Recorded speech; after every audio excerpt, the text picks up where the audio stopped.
তিন শ্রেণীর মানুষের দোয়া কবুল হয়। এক মুসাফির, দুই বাপ মা, তিন মাজলুম।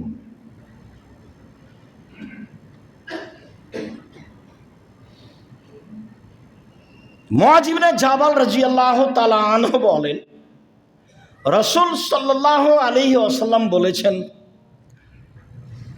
মা মিন মুসলিমিন ইয়াবিতু আলা যিকরিন তাহিরান ফায়াতাহাররা মিনাল লাইলি। যে কোনো মুসলিম পুরুষ নারী রাতে দোয়া পড়ে শয়, অজু অবস্থায় শয়, ভোর রাত্রে উঠে আল্লাহকে বলে, যা বলবে তাই হবে। দোয়া কবুলের সময় বা দোয়া কবুলের অবস্থায় আমরা চলে আসলাম। মুআয ইবনে জাবাল রাদিয়াল্লাহু তাআলা আনহু বলেন, রাসূল সাল্লাল্লাহু আলাইহি সাল্লাম বলেছেন, মানুষ যদি দোয়া পড়ে শয়, দোয়া অনেক আছে, যেটা ছোট সেটা তো পারবেন অন্তত, আল্লাহুম্মা বিসমিকা মুতওয়াহিয়া। এমনি ঘুমিয়ে যান কেন? এমনি ঘুমিয়ে যাবেন কেন? এই অভ্যাস কেন? এটা আপনার কেন, আপনার স্ত্রীর কেন, ছেলে মেয়ের কেন? কি করেন বাড়িতে 24 ঘন্টা? স্ত্রী দোয়া পড়ে শয় না কেন? ছেলে মেয়ে দোয়া পড়ে শয় না কেন? বলেন বারবার, মুখখান বন্ধ করে রাখেন কেন? ব্যবসায় ভুল হলে তো গরম হয়ে যাচ্ছেন, টাকা ভুল করে এসে একবারে খেপে গেছেন, একবারে বলেন না কেন? কেন ছেলে মেয়ে দোয়া না পড়ে শুইবে? দোয়া পড়ে শুয়েছে, অজু করে শুয়েছে, তারপর ভোর রাতে উঠেছে, এখন আল্লাহকে বলছি আসআলুল্লাহ খায়রান, আল্লাহর কাছে কিছু চাচ্ছে, আল্লাহ তাকে দিবেনি, দিবেনি, দিবেন। জাবের রাদিয়াল্লাহু তাআলা আনহু বলেন, রাসূল সাল্লাল্লাহু আলাইহি সাল্লাম বলেছেন, ইন্না ফিল লাইলি লাসাতান লা ইউফিকুহা আবদুল মুসলিম আর রাজুলুন মুসলিম।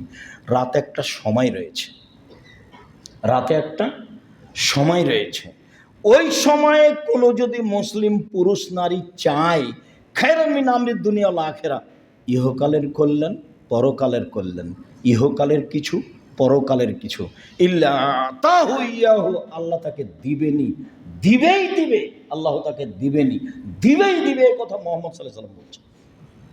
আমার আপনার করার কি আছে? তাহলে সেই সময়টা ধরার জন্য চেষ্টা করতে হবে। আপনাকে আমি লম্বা সময় থেকে বলে আসছি 10টায় ঘুমিয়ে যাবেন যে কোনো মূল্যে, চেষ্টা করেন। 10টায় মানে 10:30টায় হলো তাতে কি আছে, 9:30টায় হলো তাতে কি আছে, 11টায় হলো তাতে কি আছে? আপনি রাত 2টায় ঘুমাবেন কেন, 1টায় ঘুমাবেন কেন? এ অভ্যাস কেন? তো আপনি উঠবেন কখন? দেখেন আপনি, আবু হুরায়রা রাদিয়াল্লাহু তাআলা আনহু বলেন, রাসূল সাল্লাল্লাহু আলাইহি ওয়াসাল্লাম বলেছেন, ইয়ানজিলু রাব্বুনা তাআলা ইলা সামাই দুনিয়া হিনা ইয়াবকা সুলুসুল আখিরা। রাতের 3 ভাগের যখন 2 ভাগ পার হয়, তখন আল্লাহ তাআলা প্রথম আকাশে নেমে আসেন আপনার সাথে কথা বলার জন্য। রাতের 3 ভাগের 2 ভাগ পার হলে আল্লাহ তাআলা প্রথম আকাশে নেমে আসেন আপনার সাথে কথা বলার জন্য। তাতে তিনি বলেন, মায়া দুনি ফাস্তাজিবা লাহু, যে আমাকে ডাকে আমি তার ডাকে সাড়া দিব। মায়া সলনি ফাউতিয়াহু, যে আমার কাছে চাই কিছু তাকে আমি তা দিয়ে দিব। মায়াস্তাক ফেরুনি ফাঁক ফেরালাহু, যে আমার কাছে ক্ষমা ভিক্ষা চাই তাকে ক্ষমা করে দিব।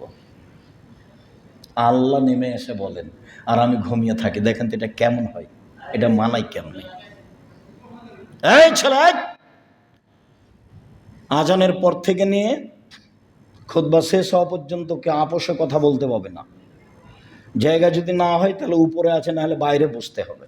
ব্যবস্থা করা আছে, যারা দায় দায়িত্ব পালন করছে তাদেরকে জিজ্ঞাসা করতে হবে বাইরেই। সম্মানিত দিনী ভাই বোন, বলছিলাম রাসূল সাল্লাল্লাহু আলাইহি ওয়াসাল্লাম বলেন যে আল্লাহ তাআলা রাতের 3 ভাগের 2 ভাগ পার হলে প্রথম আকাশে নেমে আসে। নেমেছে 3টা কথা বলেন, কিছু চাও, চাইলে দিব, কিছু বলো, বলো, শুনবো, ক্ষমা চাও, চাও, ক্ষমা করে দিব।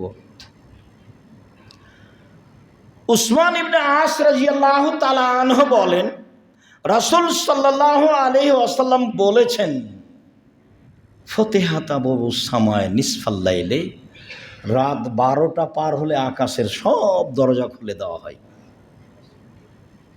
রাত 12টার পরে আকাশের সব দরজা খুলে দেওয়া হয়। ফায়ুনাদি মুনাদিন মিনাস সামায়ে, আল্লাহ চিৎকার করে বলেন আকাশ থেকে, মানে প্রথম আকাশ থেকে বলছেন।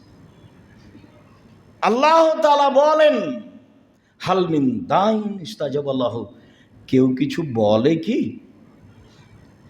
তাহলে তার কথা শোনা হবে।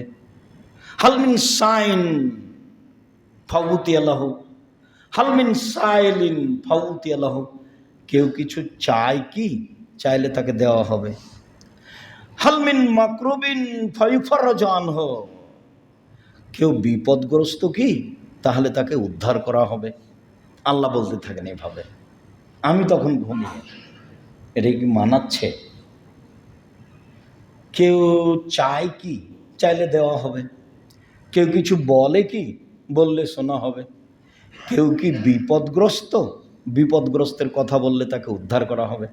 তাহলে দেখেন তো আপনি আর আমি কি বলবো সেটা বুঝতে পারছি। বলার পদ্ধতি কি বলতে পারি, যা প্রয়োজন তাই বলতে পারি, যা রাসূল সাল্লাল্লাহু আলাইহি সাল্লাম বলছেন। কিভাবে? বুরাইদা রাদিয়াল্লাহু তাআলা আনহু বলেন,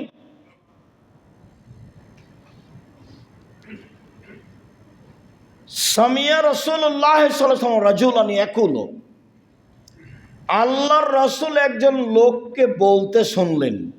লোকটা বলছে, আল্লাহুম্মা ইন্নী আসআলুকা বিআন্নাকা আনতাল্লাহ, হে আল্লাহ আমি তোমার কাছে চাচ্ছি এই জন্য যে তুমি আল্লাহ, তুমি আল্লাহ এই জন্যই তো চাচ্ছি। লা ইলাহা ইল্লা আনতা, তুমি ছাড়া তো কোনো মাবুদ নেই। আল আহাদু আস-সামাদ, তুমি একক নিরপেক্ষ মুখাপেক্ষীহীন। আল্লাযী লাম ইয়ালিদ ওয়া লাম ইউলাদ, যিনি কাউকে জন্ম দেননি, যিনি কারো কাছে জন্ম নেননি। আল্লাহ ইয়াকুল্লাহু কুফুয়ান আহাদ, তার সমকক্ষ কেউ নেই।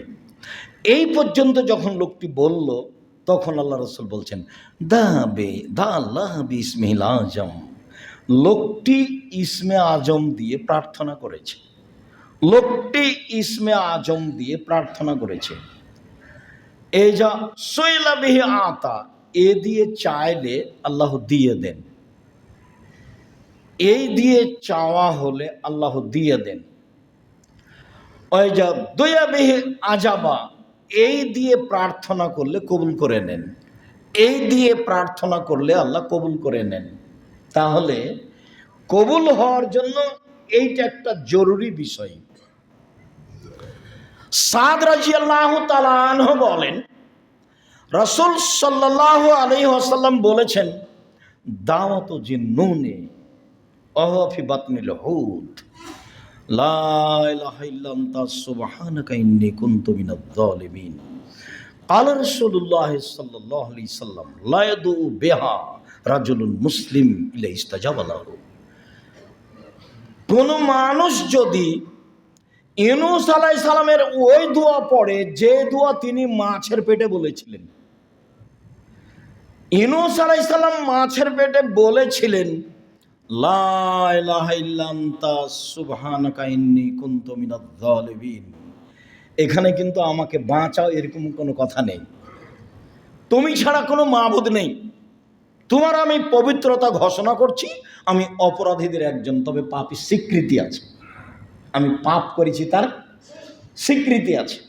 এক, তুমি ছাড়া কোনো মাবুদ নেই। দুই, তুমি পাক পবিত্র। তিন, আমি অপরাধী। এখন আল্লাহ বলছেন, ইউনূস যদি এই দোয়া মাছের পেটে না বলতো তাহলে আমি ইউনূসকে কিয়ামত পর্যন্ত মাছের পেটে রেখে দিতাম। এই দোয়া দিয়ে আমি তাকে বাঁচিয়ে দিয়েছি। তারপর আল্লাহ রাসূল বলছেন, যে কোনো পুরুষ যে কোনো নারী, যে কোনো পুরুষ যে কোনো নারী ফিসাইন, যে কোনো বিষয় এই দোয়া পড়বে, ইস্তাজাবা আল্লাহ, আল্লাহ তার দোয়া কবুল করে নেবেন। আনাস রাদিয়াল্লাহু তাআলা আনহু বলেন, আমি রাসূলের সাথে বসেছিলাম, একটা লোক মসজিদে সালাত আদায় করলো।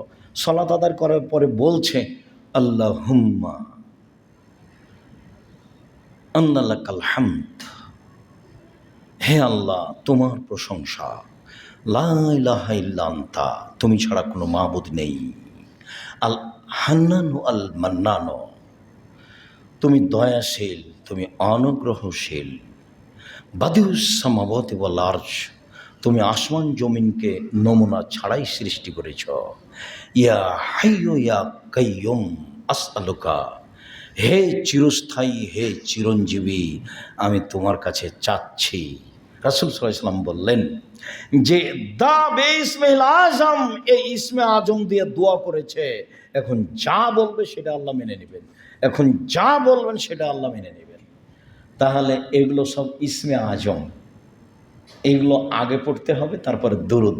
সম্মানিত দ্বীনী ভাই বোন, সালমান ফারসি রাদিয়াল্লাহু তাআলা আনহু বলেন, রাসূল সাল্লাল্লাহু আলাইহি ওয়াসাল্লাম বলেছেন, ইন্নাল্লাহা হাইয়ুন কারীম, আল্লাহ হচ্ছেন লজ্জাশীল, সম্মানী। একে তো খুব সম্মানী আর লজ্জাশীল। সম্মানী মানুষ সব কাজ করতে পারে না, আবার খুব লজ্জা পায়। ইস্তাহি মিন আবদিহি, বান্দার ব্যাপারে লজ্জা পায়।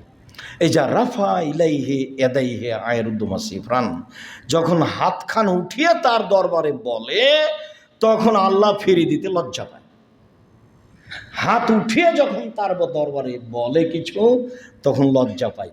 উনি নিজেই লজ্জাশীল, নিজেই সম্মানী।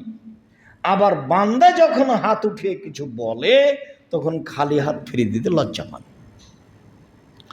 ইবনে আব্বাস রাদিয়াল্লাহু তাআলা আনহু বলেন, রাসূল সাল্লাল্লাহু আলাইহি সাল্লাম বলেছেন, আল মাসআলাতু আন তারফা ইয়াদাইকা